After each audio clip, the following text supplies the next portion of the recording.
everyone, this is Allie from Kidzu. Today I'm going to show you how to collect seeds so that you can grow new plants in the spring. There are many kinds of plants that you can collect seeds from, including fruits and vegetables, but today I'm going to show you how to collect seeds from flowers. Now the first thing you need to do when you're ready to collect seeds is to make sure that you have permission to do so. I am here at the Carborough Community Garden, and you might be wondering, how do I know when flowers are ready for me to pick their seeds? Well, one thing you can look for is dried seed heads like this. So where the flowers were when they were blooming, how they will have turned brown and dry.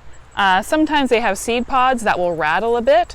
That's the seeds shaking inside. So that's a good sign that they are ready to pick. And sometimes you can, of course, actually just see the seeds themselves. This plant here is called blue curl. It's actually a member of the mint family. And I'd like you to have a close look because there are seeds in here.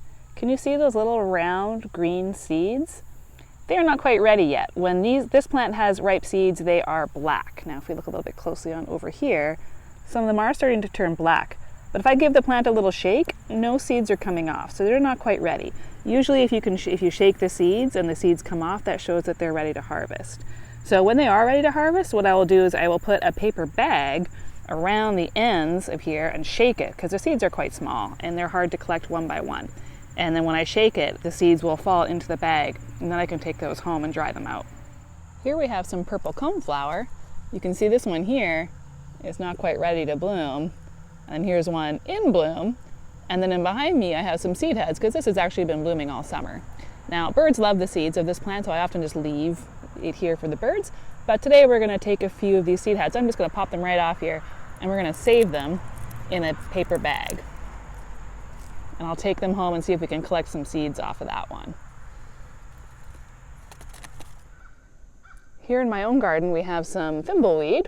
In the spring it gets tall stalks with flowers on the end, and then in the summertime those flowers form into lovely seed heads that look sort of like thimbles. That's where it gets its name.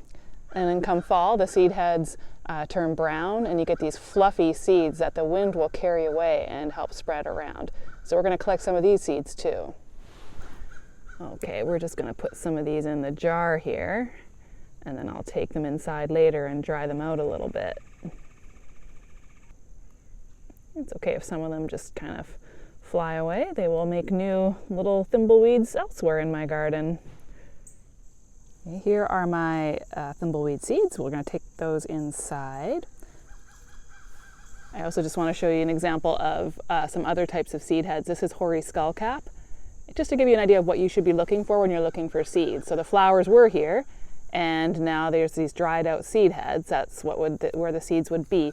These ones have already actually dropped their seeds. There's no seeds left. I'm too late for them, but that's okay. They'll make some hoary skullcaps somewhere else in my garden next spring.